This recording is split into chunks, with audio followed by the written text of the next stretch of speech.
आरोग्य जागृती. आउटिक wall implantation means Tawi ये प्रोसीजर मराठवाड़ा में पहली बार एमजीएम हॉस्पिटल औरंगाबाद थे की गई है. ये प्रोसीजर में जो हार्ट की आउटिक वॉल है वो ओपन हार्ट सर्जरी की बजाय एंजियोप्लास्टी द्वारा किए जाने वाले कैथेटर से चेंज कर दी है. सर इसमें एडवांस में ऐसा क्या चीज़ है कि जो अभी एडवांस टेक्नोलॉजी है ये प्रोसीजर में अपने को ओपन हार्ट सर्जरी करने की ज़रूरत नहीं है. इसमें हम एंजियोप्लास्टी जैसे कैथेटर से फिमोरल आर्टरी से हार्ट तक जाके वहाँ पे दूसरी नई वॉल बिठा सकते हैं. इसके पहले कोई टेस्ट होती है? इससे पहले हम वॉल का कंडीशन जानने के लिए 2D को कलर डॉपलर और सीटी स्कैन कर लेते हैं. अच्छा सर, अभी ऐसा ये पेशेंट और बाईपास जो किए करते हैं इसमें क्या चेंजेस है? बाईपास और एंजियोप्लास्टी में जो डिफरेंस है वही इसमें डिफरेंस है. ओके, तो लाइफ पेशेंट का इससे अच्छा रहेगा आपको ऐसा लगता है कि बाईपास? पेशेंट का लाइफ दोनों में ही अच्छा रहता है, बट जो पेशेंट को बहुत ज़्यादा रिस्क फैक्टर है, सर्जरी के लिए अनफिट है, उन पेशेंट्स में ये प्रोसीजर एक साइंटिफिक गिफ्ट है. इसमें ये उसके लेस इन्वेजिव नेचर की वजह से पोस्ट ऑपरेटिव स्टे और कॉम्प्लिकेशंस कम रहते हैं. एज ए कार्डियोलॉजिस्ट सर्वसामान्य को क्या मैसेज देना चाहेंगे आप इस ट्रीटमेंट के बारे में? जनरल पब्लिक के लिए रेगुलर रूप से अपना चेकअप किया जाए. ईयरली हेल्थ चेकअप करके अगर कोई अपने को बीमारी है तो पहले ही अपने को पता चलनी चाहिए. उसके लिए उस पे हम जल्दी ट्रीटमेंट कर सकते हैं. सर एक्सपेंसेस दोनों में से क्या चेंजेस होता है, क्या डिफरेंस? क्योंकि ये एमजीएम में एडवांस टेक्नोलॉजी के बारे में मराठवाड़े के जनते को जो एडवांस टेक्नोलॉजी है वो पहुंचाने का काम हमेशा एमजीएम करती आ रही है. और उसका एक सिलसिला बोल के अभी पिछले हफ्ते में तावी ये जो प्रोसीजर है कि जो एंजियोप्लास्टी जैसी है लेकिन बहुत कॉम्प्लिकेटेड और स्किलफुल प्रोसीजर है. तो वो प्रोसीजर आउटिक वॉल रिप्लेसमेंट के लिए एमजीएम में सक्सेसफुल हो गई है और पेशेंट को भी उसका बहुत लाभ मिला हुआ है. तो हमें बहुत आनंद है कि ऐसे एडवांस टेक्नोलॉजी हम अपने लोगों के लिए उपलब्ध कर पा रहे हैं. और इससे ना ओनली कि पेशेंट का एक बेनिफिट है, लेकिन जो मराठवाड़े के जो डॉक्टर्स और मेडिकल हेल्थ सर्विस करने वाली जो ऑर्गेनाइजेशन है उनके प्रति भी लोगों का विश्वास बढ़ेगा, ऐसी मुझे विश्वास है. सर जैसा बताया कि अभी आम आदमी को एक्सपेंसिव है, यदि पड़ती नहीं है, तो इसमें गवर्नमेंट की योजना में लाने का प्रयास है आपका? किसी की ये अभी टेक्नोलॉजी है और पहुंचाने का काम हमेशा एमजीएम करती आ रही है. और उसका एक सिलसिला बोल के अभी पिछले हफ्ते में तावी ये जो प्रोसीजर है कि जो एंजियोप्लास्टी जैसी है लेकिन बहुत कॉम्प्लिकेटेड और स्किलफुल प्रोसीजर है. तो वो प्रोसीजर आउटिक वॉल रिप्लेसमेंट के लिए एमजीएम में सक्सेसफुल हो गई है और पेशेंट को भी उसका बहुत लाभ मिला हुआ है. तो हमें बहुत आनंद है कि ऐसे एडवांस टेक्नोलॉजी हम अपने लोगों के लिए उपलब्ध कर पा रहे हैं. और इससे ना ओनली कि पेशेंट का एक बेनिफिट है, लेकिन जो मराठवाड़े के जो डॉक्टर्स और मेडिकल हेल्थ सर्विस करने वाली जो ऑर्गेनाइजेशन है उनके प्रति भी लोगों का विश्वास बढ़ेगा, ऐसी मुझे विश्वास है. सर जैसा बताया कि अभी आम आदमी को एक्सपेंसिव है, यदि पड़ती नहीं है, तो इसमें गवर्नमेंट की योजना में लाने का प्रयास है आपका? किसी की ये अभी इतनी कॉमन नहीं है कि हर जगह ये प्रोसीजर होती है। तो जैसे इसका दायरा बढ़ेगा प्रोसीजर का और ज़्यादा ज़रूरतमंदों को इसकी ज़रूरत पड़ेगी तब गवर्नमेंट उसको स्कीम में ला सकती है। थैंक यू आप कुछ अलग जानना चाहते हो या फर्स्ट नेम। नॉर्मली ये जो प्रोसीजर हाँ जी, मैं डॉक्टर योगेश मीलापुरकर। अच्छा मैं यहाँ कार्डियक सर्जन हूँ, ओपन हार्ट सर्जन हूँ। तो जैसे सर कार्डियोलॉजिस्ट है, मैं कार्डियक सर्जन हूँ। जो एंजियोप्लास्टी और बाईपास में जो डिफरेंस होता है वही है, मैं बाईपास करता हूँ। तो ये प्रोसीजर जो है इसमें ये पेशेंट की बाल छोटी हो गई थी। नॉर्मली आमतौर पे इसे ओपन हार्ट के जरिए ही पिछले 70 साल से किया जा रहा है। पर अब चीज़ें जैसे एडवांस हो रही है, नई नई चीज़ें, नई नई तकनीक आ रही है, तो उसमें ओपन हार्ट नहीं करना पड़ता। मतलब बिना ओपन हार्ट के जैसे एंजियोप्लास्टी की तकनीक है वैसे ही इस तरह ये तकनीक भी अब इसमें डेवलप हुई है।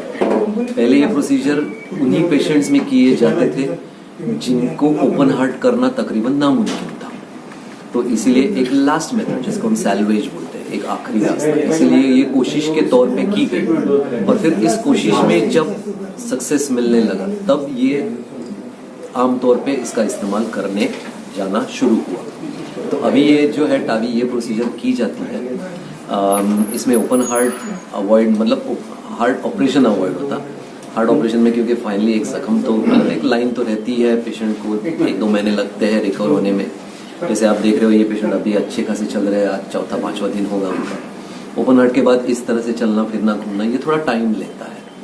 और एक जख्म शरीर पे भी रहती है और एक जख्म दिमाग पे भी रहती है कि हमारा ऑपरेशन हुआ। इसमें ये चीज़ें दोनों नहीं है। तो ये बेहतर तकनीक है, इसमें कोई सवाल नहीं है। और ये अगर आगे चल के और डेवलप हो जाए और जैसे आप अभी कह रहे थे ये और थोड़ी सस्ती भी हो जाए, गवर्नमेंट स्कीम्स में अगर आ जाए तो इसका फ़ायदा लोगों को बहुत ज़्यादा होगा। इसमें मुझे कोई शक नहीं। जैसे सर अभी एंजियोप्लास्टी और बाईपास में काफी लोगों को कंफ्यूजन था, क्या बाईपास के लिए लोग आगे नहीं आ रहे थे। अभी जो स्कीम आई है, जैसे जो ऑपरेशन आया है, जो सर्जरी आई नहीं है, जो टेक्निक आई है, इसमें लोगों को ज्यादा रुझान रहेगा। तो आपको क्या लगता है कि इसमें पेशेंट को फायदा रहेगा या फिर डॉक्टर्स को? वही ना, बेसिकली हम सब एक ही चीज पे पले बड़े हैं कि ये इसके पीछे साइंस क्या है, साइंस शास्त्र क्या है। तो साइंस जिस तरह से ले जाएगा उस तरह से हम जाएंगे। एंजियोप्लास्टी सभी पेशेंट में अभी मुमकिन नहीं होती है। तो जो ज्यादा आर्टरियां जिनके चोक होते हैं या कॉम्प्लिकेटेड ब्लॉक्स होते हैं उनको अभी भी ओपन हार्ट सर्जरी करनी पड़ती है। वैसे भी कुछ चीजें रहेगी वाल्व के केसेस में कि ये केस में हो सकती है, वो केस में नहीं हो सकती है, उनमें फिर अभी भी ओपन हार्ट करना ही पड़ेगा।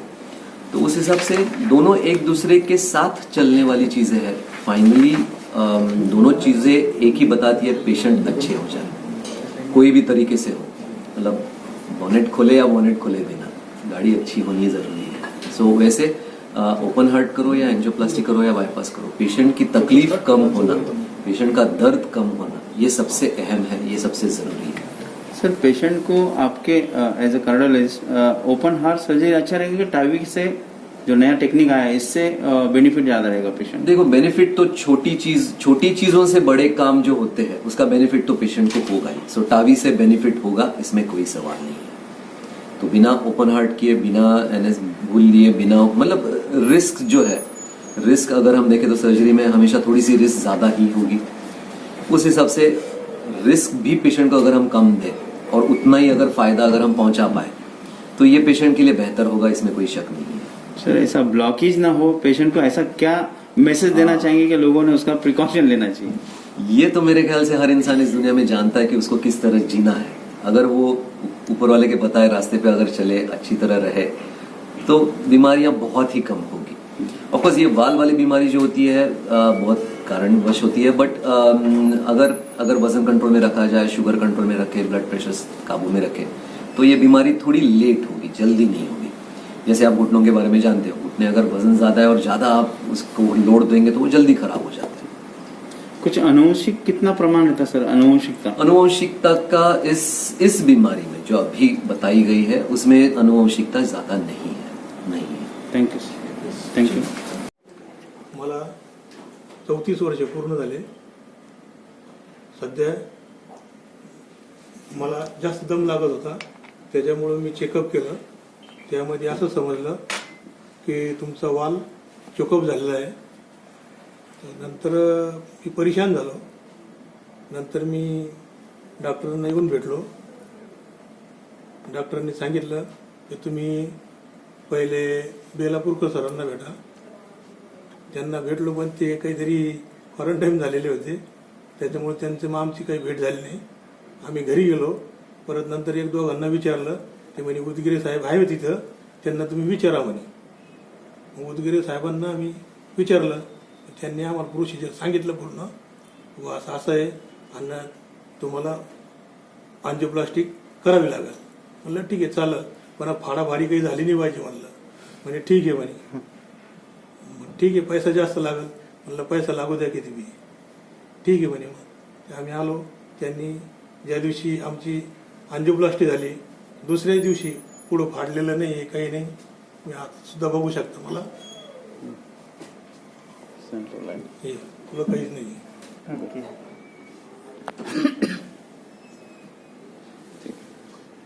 आता गोळ्या वगैरे सगळं बंद झालेलं आहे आणि आता चालायला पण दम लागत नाही. अँजिओग्राफी झाली तुमची तेव्हा किती ब्लॉकेज तुम्हाला असं सांगितलं, किती ब्लॉकेज होते? एक वाल आणि 3 ब्लॉकेज होते. पण ते वालमुळं ते ब्लॉकेज झाले म्हणे. तर तुम्ही वाल जर टाकला तर ब्लॉकेज निघून जातील म्हणे. आणि ते ऍक्च्युली तसंच झालं. वाल टाकला पण ब्लॉकेज निघून गेले. सर एवढं मोठं डिसिजन घ्यायचं होतं तर कोणाच्या सांगण्या म्हणजे तुम्हाला कोणा काउन्सिलिंग केलं? नाही, कंपनीनं आमची हे घेतलं. कंपनीने सांगितलं तुम्ही जा, तुम्ही तिथं ऍडमिट व्हा. कंपनीनं पूर्ण पैसा दिला, कंपनीनं पूर्ण करून घेतलं. तुमचं नाव आणि कुठले येते सांगा. प्रॉपर मी गंगापूर तालुका. आणि नाव नाव दिगंबर सुखदेव मते. ओके. किती दिवस झाले इथे येऊन ना ऑपरेशन करून किती? ऑपरेशन करून 10 दिवस झाले आज. ठीक आहे, थँक्यू थँक्यू.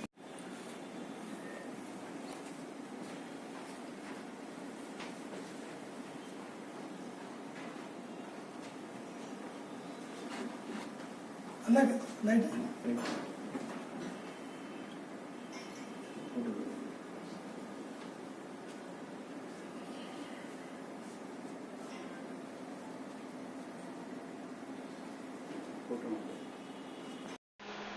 AJ न्यूज़ को सब्सक्राइब करें और अगले वीडियो के लिए बेल आइकन दबाएं।